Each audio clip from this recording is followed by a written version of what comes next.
Mateus 2, Evangelho de Mateus, segundo capítulo, segundo vídeo, de 10 em 10 versículos, ok?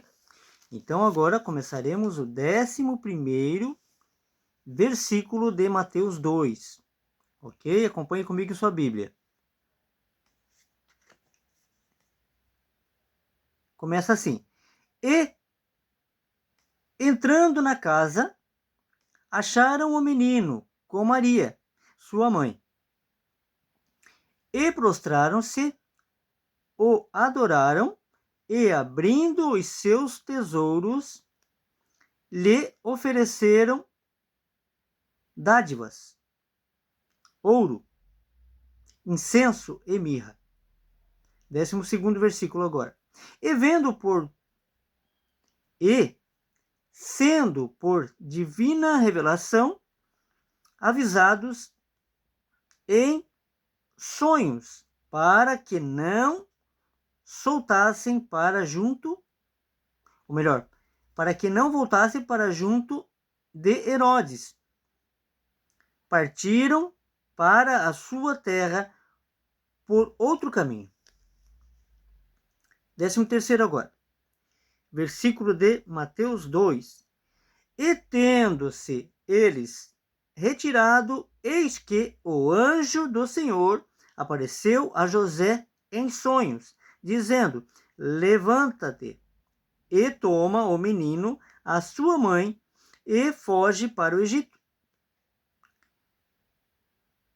E demora-te lá até que eu te diga, porque Herodes porque Herodes há de procurar o menino para o matar. 14º. E levantando-se ele, tomou o menino e sua mãe de noite e foi para o Egito. 15º. E esteve lá até a morte de Herodes, para que se cumprisse o que foi dito da parte do Senhor pelo profeta, que diz: do Egito chamei o meu filho.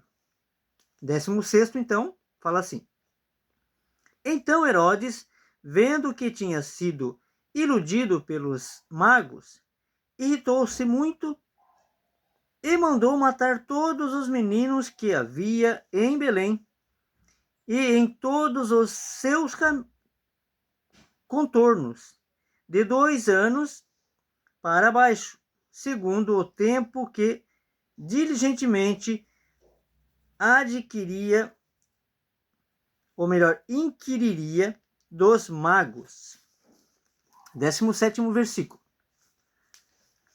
Começa assim: então se cumpriu o que foi dito pelo profeta Jeremias, que diz: em Ramá, ou melhor, em Ramã, se ouviu uma voz, lamentação, choro e grande pranto.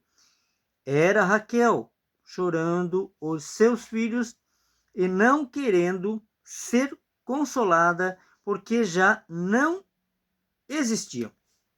19º e penúltimo desse vídeo fala assim: 19º versículo de Jeremias, ou melhor, de Mateus, Mateus 2. Morto, porém, Herodes, eis que o anjo do Senhor apareceu num sonho a José no Egito.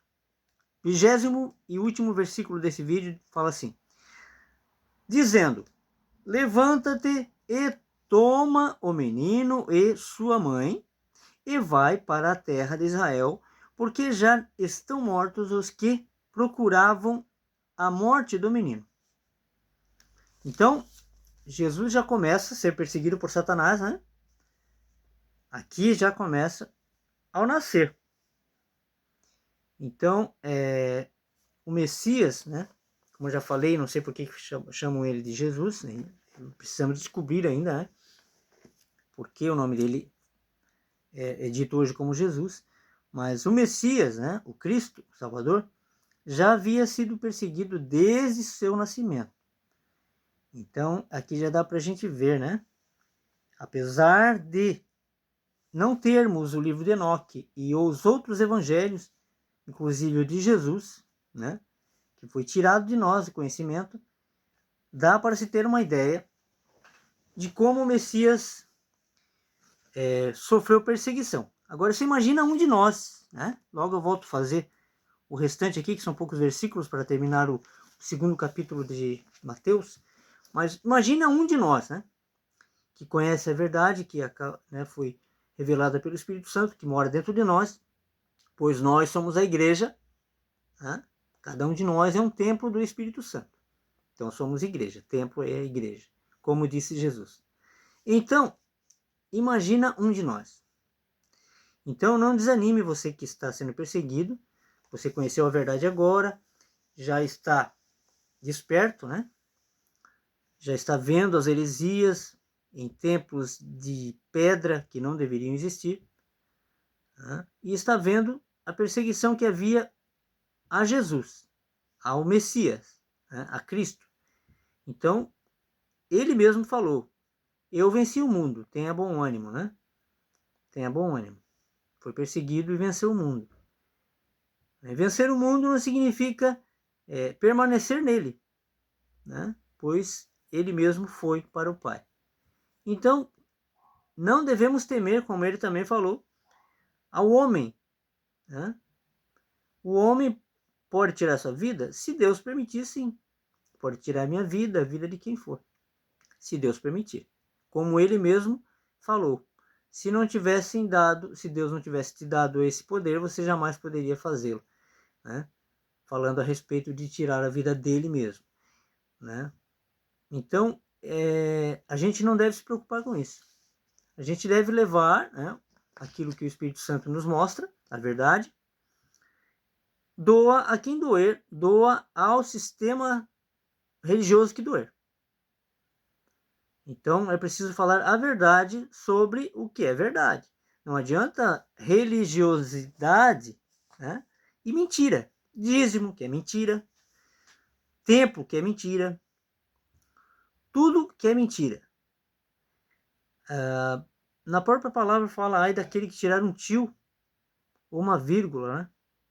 Pois foi tirado mais que isso, foi tirado livros, evangelhos do nosso conhecimento. Mas a verdade sempre aparece. E como disse Paulo, por enquanto vemos em partes, né, em Coríntios 13. Mas então veremos face a face. Então a gente não deve se preocupar em ter o conhecimento de que Deus não nos permite. Então, quando Deus nos permitir, teremos uma Bíblia etíope e leremos tudo, né? Se Deus assim permitir, quiser. Se não for preciso, ele não permitirá. Não há necessidade. Basta você saber a verdade sobre os ensinamentos de Jesus, que veio fazer uma única ceia, a última, para explicar com o físico, pão físico e vinho, o espiritual, né? Então, como ele mesmo falou, comam o pão diário que é os seus ensinamentos. Leiam, entendam, cumpram, né? E é isso. Não tem muito segredo, não. Fiquem com essa palavra e fiquem com Deus. Logo eu volto com mais uns versículos